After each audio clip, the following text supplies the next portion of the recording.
جیسے رمضان میں شیطان کو بند کر دیا جاتا ہے، اور پھر بھی ہمیں وسوسے آتے ہیں اور ہمیں طرح طرح کے خیالات آتے ہیں جن پہ جو کہ ہمارا نفس ہے جس لڑنا ہے۔ میں آپ سے یہ پوچھنا چاہتی ہوں کہ نفس کیا ہے، اور ایسا کیوں ہے کہ آپ کو اللہ تعالیٰ پہ یقین بھی ہے اور آپ رجوع کرتے ہیں؟ ان نفس کیا ہے جو ہمیں ہمیشہ ایک جنگ چل رہی ہے اس کے ساتھ، کہ آپ کو کیونکہ آپ کا نفس لوامہ اسٹرانگ ہے، تو پھر آپ اپنے آپ کو، آپ کا کانشنس ہے تو آپ کو ہمیشہ آپ سیدھی راہ پہ آ جاتے ہیں اور اپنے آپ کو ہی درست کر لیتے ہیں۔ کیا یہ زندگی بھر چلے گا؟ تو پھر نفس پہ قابو پانے کا کیا مطلب ہے؟ اور اسی طرح سے اگر چلتا رہے گا تو پھر یہاں تک کس طرح پہنچ سکتے ہیں اگر یعنی کہ اسی طرح سے آپ کی یہ لڑائی چلتی رہی نفس سے؟ تو شیطان تو الگ ہے، الگ چیز ہے، وسوسہ اتنی بڑی چیز ہے، تو کیا ہے کوئی چیزیں پہ اکساتی ہے؟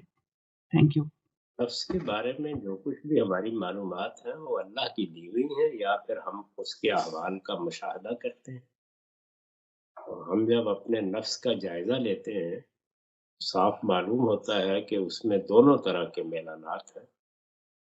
جن چیزوں کو برائی سمجھا جاتا ہے ان کی طرف بھی بڑا شدید رجحان ہے، ہماری خواہشیں ہیں، ہمارے مفادات ہیں، آرام طلبی ہے، آسائش طلبی ہے، یہ ساری چیزیں ہمارے اندر ہیں، یہی زور لگاتی ہیں اور ہم غلطی کر بیٹھتے ہیں۔ دوسری جانب عقل ہے، شعور ہے، غلطی کا احساس ہے، یہ بھی موجود ہے۔ تو جس چیز کا تقاضا کیا گیا ہے وہ یہ ہے کہ ہم اپنی عقل کو حاکم بنائیں۔ اسی کو اللہ تعالیٰ تقویٰ کہتے ہیں، اپنے آپ کو ڈسپلن میں رکھنا، قاعدے میں رکھنا، یہ کوشش کرنا کہ ہم سب فیصلے سوچ سمجھ کر کریں، اپنے آپ کو خواہشات کے حوالے نہ کر دیں۔ نفس کو ایسا کیوں بنایا گیا ہے؟ اس لیے کہ امتحان تھا۔ اگر نفس ایسا نہ ہوتا، یعنی اس میں برائی کا میلان ہی نہ ہوتا، اس میں مفادات کی طرف لپکنے کا داعیہ ہی نہ ہوتا، تو پھر تو سارے ہی لوگ جبریل امین ہوتے۔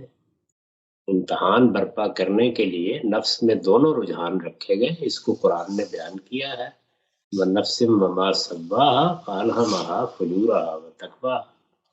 ہم نے جب انسانی شخصیت کو بنایا اور سنوارا تو اس میں دونوں چیزیں رکھ دیں، بلکہ فرمایا دونوں چیزیں الہام کر دیں، یعنی وہ حدود میں رہے گا، یہ بھی صلاحیت اسے دے دی، وہ اپنے ارادے کو صحیح استعمال کرے گا، یہ قوت بھی اسے دے دی۔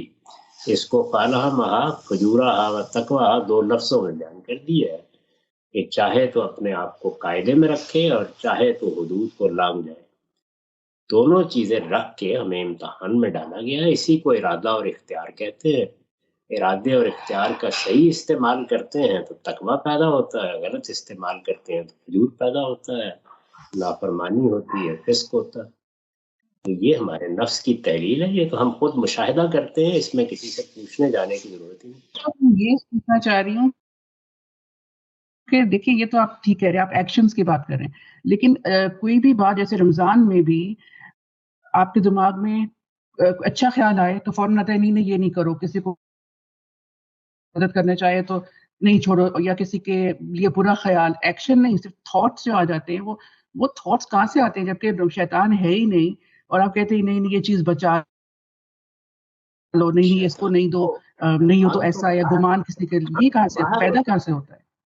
شیطان تو باہر ہوتا ہے، یہ جو میں نے ابھی آپ کی خدمت میں گزارشات کی ہیں وہ تو میری شخصیت کے متعلق ہے، اس میں شیطان کا کیا حصہ ہے؟ شیطان تو باہر سے آئے گا، یعنی جب میں کوئی غلط راستہ اختیار کروں گا اور اپنے ارادے سے کروں گا تو شیطان کو بھی موقع مل جاتا ہے۔ وہ شیطان جنوں میں سے بھی ہوتے ہیں، انسانوں میں سے بھی ہوتے ہیں، وہ تو بعد میں آتے ہیں، پہلا فیصلہ تو مجھے کرنا ہے۔ تو رمضان میں شیاطین بند ہوتے ہیں، میرے نفس کو تو تبدیل نہیں کر دیا جاتا، وہ ویسا کا ویسا ہی ہوتا ہے، اس میں اسی طرح سب چیزیں آئیں گی۔ جب یہ بتا دیا گیا کہ خود نفس کے اندر اس کی پیدائش کے ساتھ ہی یہ دونوں چیزیں رکھ دی گئی ہیں، دونوں کام کریں گی، وہ روک کیسے دی جائیں گی؟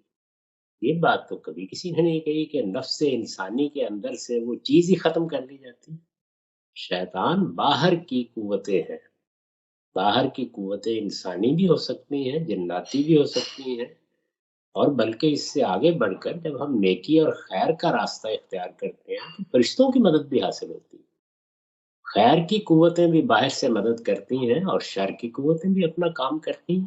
رمضان میں باہر کی قوتوں پر پابندی لگائی جاتی ہے، اندر کو تو تبدیل نہیں کیا جاتا۔ لیکن ہم یہ چیز کبھی کنٹرول نہیں کر سکتے کہ ہمیں لوگوں کے بارے میں پریجڈس یا برے خیالات نہ آئیں، کیوں پیدا ہی خیال میں تو ہر کس طرح حال اس کو میں آتے فائٹ ہیں، کروں گے؟ کنٹرول آپ کر سکتے ہیں۔ خیال تو آئے گا، اچھا، خیال نہیں آئے گا تو پھر تو انسان بدل گیا۔ آپ کو کنٹرول کرنے کی مشق کرنی ہے اور اس کا طریقہ خود احتسابی ہے، یعنی انسان اپنے آپ کو بہتر بنانے کے لیے اپنے ٹارگٹس یا اپنے گولز متعین کرتا ہے اور پھر اپنی تربیت کرتا ہے، اس سے بہتری آتی ہے۔ اس لیے کہ جب امتحان کے لیے بھیجا گیا ہے تو بہتری خود لانی ہے، وہ آپ سے آپ نہیں آ جائے گی، اور اس کے لیے محنت کرنی ہوگی۔ جیسے ہم کوئی ہنر سیکھنے کے لیے محنت کرتے ہیں، اسی طرح کی محنت اپنی شخصیت کی تعمیر کے لیے کرنی ہے۔ ایسا نہیں ہے کہ کوئی سوئچ آف ہو جائے گا اور اس کے نتیجے میں برائی ختم ہو جائے گی۔ ہمیں اپنے اندر کی برائی کو روز دھونا ہے۔ یہ گھر کی صفائی کرنے کے لیے جیسے ہم روز اہتمام کرتے ہیں، کچرا جمع ہو جاتا ہے، اٹھاتے ہیں، پھینکتے ہیں، ویسے ہی انسانی شخصیت کے لیے بھی ہر وقت جدوجہد کرنی ہے، اور مرتے دم تک یہ جدوجہد جاری رہے گی۔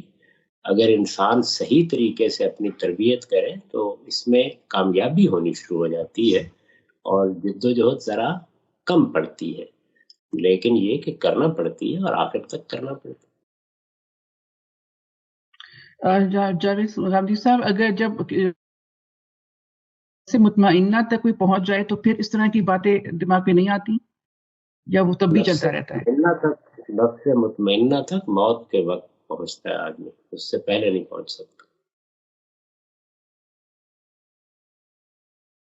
اچھا نفس مطمئنہ اچھا، کا بہت مطلب ہے میں نے ایک دوڑ لگائی تھی، جب میں جی کامیابی کے آخری مقام پر پہنچا تو اب میں پیچھے مڑ کے دیکھتا ہوں تو میں یہ کہتا ہوں کہ ٹھیک ہو گیا، میں کامیاب ہوں۔ تو نفس مطمئنہ اصل میں اپنی زندگی کے ختم ہونے پر انسان کی کیفیت کا نام ہے۔ اچھا، تو یہ تو اچھا چلتا رہتا ہے آخر تک، اس کا مطلب۔ بہت بہت شکریہ، آخری تھینک حد تک، آخری مرحلے تک یہ جدوجہد ایسے ہی جاری رہے۔